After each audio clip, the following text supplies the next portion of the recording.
તો કેન્દ્રીય ચૂંટણી પંચની જાહેરાત બાદ રાજ્ય ચૂંટણી પંચ પ્રેસ કોન્ફરન્સ કરશે। સાંજે 5:30 રાજ્ય ચૂંટણી પંચ પ્રેસ કોન્ફરન્સ કરશે તેવી વિગતો મળી રહી છે। રાજ્યમાં લાગુ પડી રહેલી આચાર સંહિતા, મતદારો, પોલિંગ બૂથ સહિતના મુદ્દાઓ પર ચર્ચા કરવામાં આવશે અને આ ખૂબ જ મહત્વની પ્રેસ કોન્ફરન્સ બની રહેવાની છે। રાજ્યમાં જે લાગુ પડી રહેલી આચાર સંહિતાનો મુદ્દો હોય, મતદારોનો મુદ્દો હોય, પોલિંગ બૂથનો મુદ્દો હોય, આ તમામ મુદ્દાઓ પર ચર્ચા કરવામાં આવશે।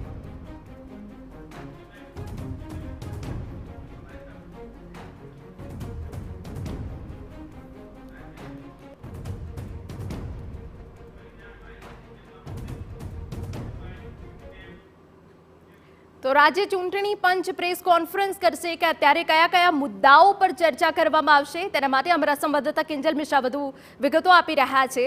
કિંજલ, કેન્દ્રીય ચૂંટણી પંચની જાહેરાત બાદ રાજ્ય ચૂંટણી પંચ પ્રેસ કોન્ફરન્સ કરશે, કયા મહત્વના મુદ્દાઓ ચર્ચાશે?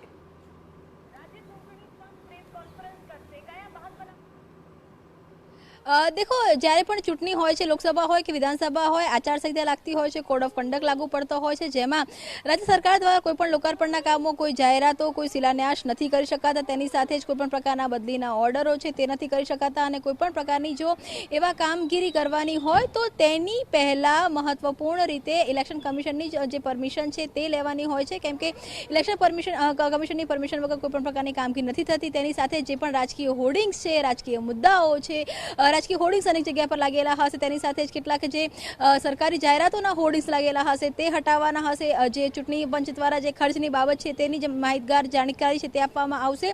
એ તમામ બાબતો રાજ્ય ચૂંટણી પંચ પણ કરશે। તો રાજ્ય ચૂંટણી પંચની આ જાહેરાતોની સાથે રાજ્યની અંદર કેટલા મતદારો છે, તેની અંદર યુવા મતદારો કેટલા છે, મહિલા મતદારો કેટલા છે, ચૂંટણી પંચની તૈયારી કેટલી છે, પોલિંગ બૂથ કેટલા છે, ઈવીએમ કેટલા છે, સમગ્ર રીતે રાજ્ય ચૂંટણી પંચ ચૂંટણી કરાવવા માટે કેટલું સક્ષમ છે, આ જે તમામ મુદ્દાઓ છે, આ તમામ મુદ્દાઓ પર ચર્ચા છે તે થઈ ચૂકી છે। 3 જેટલી જે બેઠકો છે તે થઈ ચૂકી છે। ત્યારે રાજ્યની ગુજરાતની વાત કરવામાં આવે તો 26 લોકસભા બેઠકો માટે કેટલા પોલિંગ બૂથ રહેવાના છે, તેની સાથે જ કેટલા મતદાતાઓ છે, આ તમામ વિગતો છે તે આપવામાં આવશે। તો તેની સાથે આચાર સંહિતા ગુજરાતમાં ક્યાં ક્યાં લાગુ પડશે, કયા સરકારી કાર્યક્રમો હવે નહીં થઈ શકે, તેની સાથે જ કયા હોર્ડિંગ્સ છે તે હટાવવામાં આવશે, તેની સાથે નવા જે કેમ્પેઇન છે, કેમ્પેઇનને લઈને ખર્ચ કેવા પ્રકારનો હશે, તેની મર્યાદાઓ શું હશે, તો આ જે તમામ બાબતો છે તે કેન્દ્રીય ચૂંટણી પંચની જાહેરાત બાદ રાજ્ય ચૂંટણી પંચ દ્વારા કરવામાં આવશે। 5:30 વાગ્યાનો સમય છે, એટલે કે એક વખતે કેન્દ્ર સ્તરેથી પિક્ચર ક્લિયર થાય ત્યારબાદ ગુજરાત માટે નીચે આચારસંહિતા છે, કોડ ઓફ કન્ડક્ટ છે,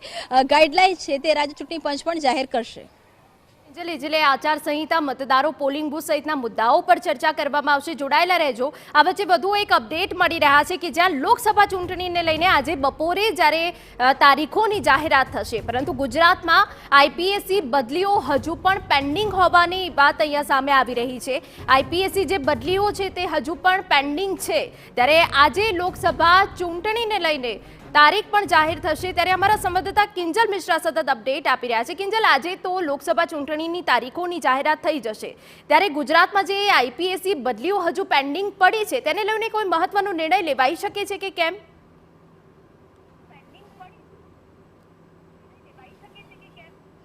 રેન્જ આઈજી સ્તરની જે બદલી છે તે પેન્ડિંગ છે।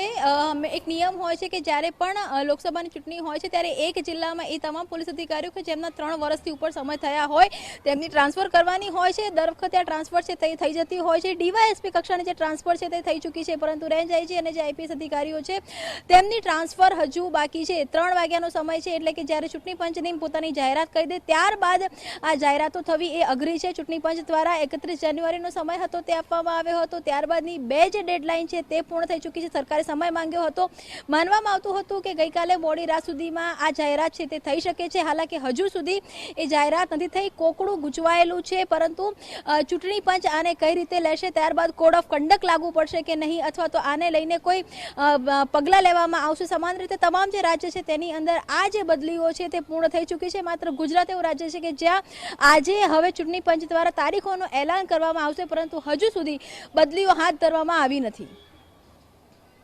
તમારી પાસેથી લેતા રહીશું। તો ગુજરાતમાં આઈપીએસસી બદલીઓ જે હજુ સુધી પેન્ડિંગ